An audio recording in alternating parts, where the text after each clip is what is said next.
कभी कभी इंसान अपनी ही सोच के बोझ से इतना टूट जाता है कि उसे रास्ते दिखाई देना बंद हो जाता है।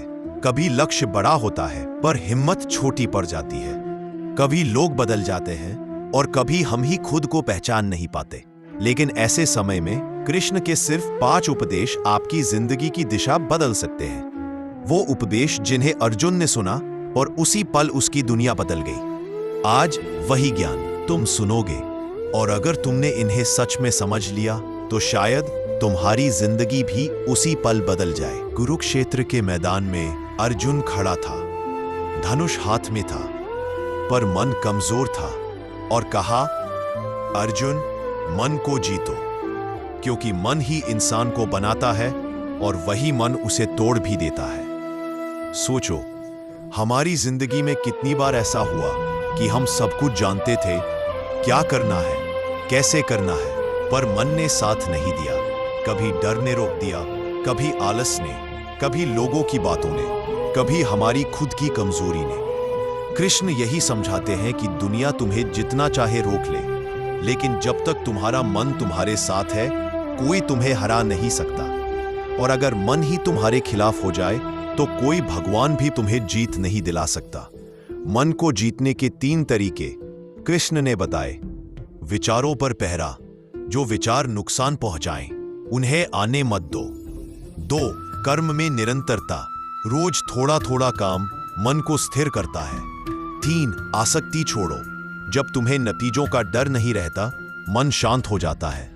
मन को जीतो, दुनिया खुद हार मान लेगी। इसीलिए कृष्ण कहते हैं, मनुष्य का भविष्य उसके मन में छिपा है। यह सुनने में बहुत साधारण लगता है, पर इसका अर्थ इतना गहरा है कि पूरी जीवन को बदल सकता है। कृपया एक बार रुको और खुद से पूछो, क्या तुम्हारी सबसे बड़ी परेशानियां नतीजों की चिंता से जुड़ी नहीं है? अगर मैं असफल हो गया तो, अगर लोग हंसेंगे तो, अगर सफलता नहीं मिली तो, ये अगर ही इंसान को वहीं रोक देते हैं जहां से उसका सफर शुरू होने वाला होता है। अर्जुन भी यही गलती कर रहा था। वह युद्ध के नतीजे से डर रहा था। कृष्ण ने कहा, अर्जुन, तू सिर्फ युद्ध कर, जीत हार तेरे हाथ में नहीं, तेरा अधिकार सिर्फ तेरे कर्मों पर है। यह वाक्य तुम्हारी जिंदगी का सबसे बड़ा बदलाव ला सकता है। क्यों? क्योंकि जब तुम नतीजों से डरना बंद कर देते हो तो तुम 10 गुना बेहतर काम करते हो। डर हट जाता है, दिमाग साफ हो जाता है, ऊर्जा सही दिशा में बहने लगती है। कर्म करने वाला कभी हारता नहीं, चिंता करने वाला कभी जीतता नहीं। कर्म करो, नतीजों को ईश्वर पर छोड़ दो। ये कृष्ण का सबसे मिसअंडरस्टूड लेकिन सबसे शक्तिशाली उपदेश है। लोग सोचते हैं, क्या बुरा भी अच्छा होता है? क्या दर्द भी अच्छा होता है? कृष्ण कहते हैं, हाँ, क्योंकि जो भी होता है वह तुम्हें आगे बदलने के लिए ही होता है।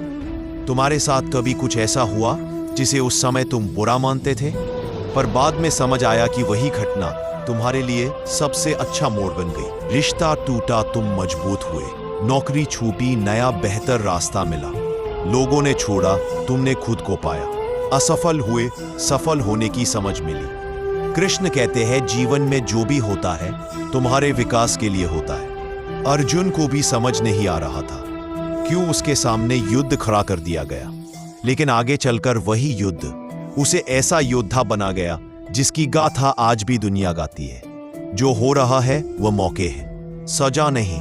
जीवन तुम्हें तोड़ने नहीं, बनाने के लिए घटनाएं भेजता है। पिछले पार्ट में तुमने देखा कि कृष्ण ने अर्जुन को मन, कर्म और जीवन की स्वीकृति का असली अर्थ समझाया। अब हम आगे बढ़ते हैं उस उपदेश की तरफ जहां कृष्ण इंसान की सबसे बड़ी समस्या की जड़ को काटते हैं, जहां इंसान सबसे ज्यादा हारता है, जहां इंसान सबसे ज्यादा उलझता है और जहां से असली जीवन बदलना शुरू होता है। कृष्ण अर्जुन को देखते हैं। अर्जुन का शरीर योद्धा था, धनुष पकड़े हाथ योद्धा थे, शौर्य योद्धा था, लेकिन उसके विचार, डर, उलझन उसे अंदर से कमजोर बना रहे थे। कृष्ण ने कहा, अर्जुन, जब तक तुम्हारी सोच छोटे स्तर पर है, तुम बड़ा कर्म नहीं कर सकते। ये बात सिर्फ अर्जुन पर नहीं, हर इंसान पर लागू होती है। तुम्हारी सोच ही तुम्हारी असली पहचान है। अगर तुम सोचते हो कि तुम कमजोर हो तो तुम कमजोर ही बन जाओगे। अगर तुम सोचते हो कि तुम असफल हो तो सफलता भी तुम्हारे दरवाजे तक नहीं आएगी। अगर तुम सोचते हो कि हालात तुम्हें तोड़ देंगे तो हालात सच में तुम्हें तोड़ देंगे, क्योंकि मन वही बन जाता है जो तुम उसे लगातार बताते हो। कृष्ण कहते हैं, मनुष्य जैसा सोचता है वैसा ही बन जाता है। अब सोचो, अगर तुम 10 साल पहले वैसा ही सोचे होते जैसा आज सोचते हो तो क्या आज की जिंदगी कुछ और नहीं होती? लेकिन अच्छी बात यह है, जो सोच अभी तक तुम्हें रोक रही थी उसी सोच को बदलकर तुम जिंदगी को उठा भी सकते हो। कृष्ण सोच बदलने के 3 तरीके बताते हैं। 1, जो तुम बनना चाहते हो उसकी कल्पना करो, इमेजरी मन को नया रास्ता देता है। 2, अपने विचारों को सुनो, फिर सुधारो, हर नकारात्मक विचार को पकड़ो और तुरंत बदल दो। 3, अपने लक्ष्य दैनिक याद रखो, जो रोज याद रहे वही सच में बनता है। कृष्ण कहते हैं, अर्जुन, डर तेरे मन में है, वास्तविकता में नहीं। आज तुम्हें भी यही समझना है, तुम अपने भय नहीं हो, तुम अपनी सोच हो, और सोच को बदला जा सकता है। सबसे गहरा और जीवन बदलने वाला उपदेश अब आता है, वह ज्ञान जिसे सुनकर अर्जुन के अंदर की जड़ें हिल गईं और इंसान की दुख का असली कारण खत्म हो जाता है। कृष्ण ने कहा, अर्जुन, जिस शरीर को तू अपना समझ रहा है वह सिर्फ वस्त्र है। आत्मा न जन्म लेती है न मरती है। यह वाक्य सुनने में सरल है लेकिन इसका असर बहुत गहरा है। इंसान दुख क्यों झेलता है? क्योंकि वह खुद को शरीर समझता है। उसकी सोच शरीर के स्तर तक सीमित है। मेरा नाम, मेरा रूप, मेरा सम्मान, मेरी हार, मेरी जीत, और उसकी सारी समस्याएं इसी मैं से पैदा होती हैं। कृष्ण कहते हैं, जब इंसान यह समझ ले कि वह शरीर नहीं, एक अनंत चेतना है, तब दुख उसका कुछ नहीं बिगाड़ सकता। अब इसका आधुनिक जीवन में अर्थ समझो। अगर तुम खुद को शरीर नहीं बल्कि ऊर्जा, आत्मा, चेतना समझो तो तुम यह समझ जाते हो कि तुम क्या कहते हैं। इससे तुम्हारी पहचान नहीं बदलती। असफलता तुम्हें छोटा नहीं करती। टूटा रिश्ता तुम्हें खत्म नहीं करता। पैसा आना जाना सिर्फ जीवन की यात्रा का हिस्सा है। मृत्यु अंत नहीं, परिवर्तन है। कृष्ण कहते हैं, जो दुख आज तुम्हें तोड़ रहा है वो आत्मा को छू भी नहीं सकता। अगर तुम इस उपदेश को समझ गए तो जीवन के 90% दुख तुम्हें कभी नहीं छू पाएंगे। जब अर्जुन ने यह उपदेश सुना, उसके चेहरे पर पहले अविश्वास था, फिर शांतता, फिर गहरी समझ। मानो किसी ने उसके सीने से वह बोझ उठा लिया हो जो सालों से दबा हुआ था। वह समझ गया था कि उसका डर असली नहीं था, उसकी हिचकिचाहट असली नहीं थी, उसका दर्द भी असली नहीं था। असली था सिर्फ उसका कर्तव्य, उसका धर्म, उसका युद्ध और उसकी अंतर्निहित शक्ति। तुम्हारे जीवन में भी ऐसा ही परिवर्तन हो सकता है। अगर तुम इन 5 उपदेशों को दिल से स्वीकार कर लो तो तुम वही बन सकते हो जो अर्जुन बना, एक योद्धा जो डर से नहीं धर्म से चलता है। अब तक तुमने कृष्ण के 5 उपदेशों का गहरा अर्थ समझा, मन, कर्म, सोच और आत्मा का रहस्य। लेकिन गीता का ज्ञान सिर्फ उपदेश नहीं था, वह एक परिवर्तन की प्रक्रिया थी। अर्जुन को एक कमजोर इंसान से एक जागृत योद्धा बनाने की प्रक्रिया। हम उसी प्रक्रिया की जड़ में उतरेंगे, क्योंकि उपदेश जीवन बदलते हैं, लेकिन उन उपदेशों को कैसे अपनाया जाए यह समझ जीवन को स्थायी रूप से बदल देता है। कुरुक्षेत्र का मैदान सिर्फ युद्ध भूमि नहीं था, वह जीवन का प्रतीक था। अर्जुन खड़ा था, डर, भ्रम और कमजोरियों से घिरा। दुनिया की नजरों में वह कितना भी महान योद्धा हो, अंदर से वह टूट चुका था। कृष्ण ने उसे ज्ञान दिया, सही सोच, सही दृष्टिकोण, सही सत्य। लेकिन कृष्ण ये भी जानते थे, ज्ञान देना आसान है पर इंसान को उस ज्ञान के लायक बनाना मुश्किल। आज हमारे साथ भी यही होता है। हम किताबें पढ़ते हैं, लोगों की बातें सुनते हैं, आध्यात्मिक वीडियो देखते हैं, पर जीवन नहीं बदलता। क्यों? क्योंकि ज्ञान सिर्फ पहला कदम है, अगला कदम जरूरी है। कुरुक्षेत्र का मैदान सिर्फ युद्ध भूमि नहीं था, वह जीवन का प्रतीक था। अर्जुन खड़ा था, डर, भ्रम और कमजोरियों से घिरा। दुनिया की नजरों में वह कितना भी महान योद्धा हो, अंदर से वह टूट चुका था। कृष्ण ने उसे ज्ञान दिया, सही सोच, सही दृष्टिकोण, सही सत्य। लेकिन कृष्ण ये भी जानते थे, ज्ञान देना आसान है पर इंसान को उस ज्ञान के लायक बनाना मुश्किल। आज हमारे साथ भी यही होता है। हम किताबें पढ़ते हैं, लोगों की बातें सुनते हैं, आध्यात्मिक वीडियो देखते हैं, पर जीवन नहीं बदलता। क्यों? क्योंकि ज्ञान सिर्फ पहला कदम है, अगला कदम जरूरी है। कृष्ण ने सिर्फ सत्य नहीं बताया, उन्होंने सत्य को अर्जुन की स्थिति से जोड़ा। उदाहरण, अर्जुन बोल रहा था, कृष्ण, मैं अपने गुरु, अपने परिवार को कैसे मार दूं? कृष्ण ने जवाब में युद्ध की क्रूरता नहीं समझाई, उन्होंने अर्जुन की आत्मा का स्वरूप समझाया। क्यों? क्योंकि जब तक अर्जुन यह नहीं समझता कि शरीर और आत्मा अलग है, तब तक उसका दर्द खत्म नहीं हो सकता था। इसी तरह आज तुम जीवन की समस्याओं को ऊपरी स्तर से देखते हो। रिश्ता टूट गया, नौकरी चली गई, अपमान मिला, पैसा नहीं है, लोग साथ नहीं दे रहे। लेकिन कृष्ण कहते हैं, जब तक तुम समस्या की जड़ को नहीं समझोगे, दर्द कभी खत्म नहीं होगा। समझ क्या है? स्थिति को आत्मा की दृष्टि से देखना, सच और भ्रम में फर्क करना, अपने डर का असली स्रोत पहचानना।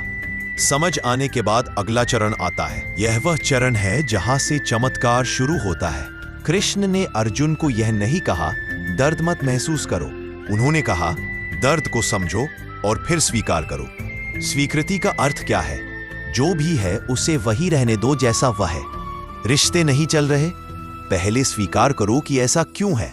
पैसा नहीं है, पहले स्वीकार करो कि तुम कहां कमजोर पड़े। लोग धोखा दे गए, पहले स्वीकार करो कि उम्मीद तुमने ही की थी। जब इंसान स्वीकृति को अपनाता है, उसे गलत लोग चोट नहीं पहुंचाते, उसे असफलता नहीं तोड़ती, उसे किसी भी समस्या का डर नहीं लगता, क्योंकि वह विरोध करना छोड़ देता है। जीवन की आधी ऊर्जा हम इस विरोध में खर्च कर देते हैं। ऐसा क्यों हुआ? मेरे साथ ही क्यों? ऐसा नहीं होना चाहिए था। कृष्ण कहते हैं, स्वीकृति दुख का अंत है। स्वीकृति के बाद आता है सबसे महत्वपूर्ण चरण। कृष्ण ने ज्ञान दिया, समझ दी, सत्य स्वीकार कराया, लेकिन फिर उन्होंने वही कहा जो जीवन का मूल है, अब उठ और अपना धर्म निभा। यही वह क्षण था जब अर्जुन फिर से योद्धा बन गया। कर्म ही वह स्थान है जहां ज्ञान वास्तविकता में बदलता है। कई लोग ज्ञान लेते रहते हैं पर कर्म नहीं करते, उनकी जिंदगी कभी नहीं बदलती। कृष्ण कहते हैं, ज्ञान निष्क्रिय है, कर्म उसे जीवित करता है। अगर तुम खुश रहना चाहते हो, प्रतिदिन कृतज्ञता का अभ्यास, सफल होना चाहते हो, रोज अनुशासन, मानसिक शांति चाहते हो, मन की निगरानी, आत्मविश्वास चाहते हो, छोटे छोटे कदम, कर्म ही तुम्हें बदलता है, ज्ञान नहीं। कृष्ण ने अर्जुन से कहा, तुझे कर्म करने का अधिकार है, पर फल पर नहीं। यह सिर्फ उपदेश नहीं, बल्कि मन के विज्ञान का नियम है। क्यों? क्योंकि जब इंसान परिणामों पर चिपकता है, उसका मन चिंता से भर जाता है और चिंता से कर्म बिगड़ जाते हैं। पर जब इंसान सिर्फ कर्म करता है, उसका मन हल्का और मजबूत दोनों हो जाता है। यह एक मानसिक शॉर्टकट है। आइए, कर्म नियंत्रण और फल नियंत्रण से बाहर। कृष्ण चाहते थे कि अर्जुन उसी चीज पर ध्यान दे जिसे वह नियंत्रित कर सकता है। आज तुम्हारी जिंदगी भी इसी सिद्धांत से जुड़ी है। तुम चिंता कर रहे हो सफलता की, पैसों की, लोगों की, रिश्तों की, भविष्य की, पर यह सब तुम्हारे नियंत्रण में नहीं। तुम्हारे नियंत्रण में है तुम्हारा कर्म, तुम्हारी सोच, तुम्हारी मेहनत, तुम्हारा अनुशासन। कृष्ण कहते हैं, फल की इच्छा कर्म को कमजोर बना देती है। अगर तुम सच में अपने जीवन को ऊपर उठाना चाहते हो, तो फल को छोड़कर कर्म पर आ जाना होगा। कृष्ण का ज्ञान सिर्फ दिमाग को नहीं, आत्मा को जगाता है। अगर तुम इन 4 चरणों, ज्ञान, समझ, स्वीकृति और कर्म को अपनी जिंदगी में लागू कर लो, तो तुम भी वह बन सकते हो जो बनने के लिए तुम पैदा हुए हो। अर्जुन ने इन 4 चरणों को अपनाया और उसका संपूर्ण जीवन बदल गया। तुम्हारा भी बदल सकता है, पर शुरुआत करनी होगी कर्म से। दोस्तों, आपको ये वीडियो अच्छी लगी हो तो लाइक और चैनल को सब्सक्राइब करें, और साथ ही दोस्तों अपनी प्यारी सी राय कमेंट में बताएं। वीडियो देखने के लिए धन्यवाद। दोस्तों, आपका जीवन सफल हो। राधे राधे।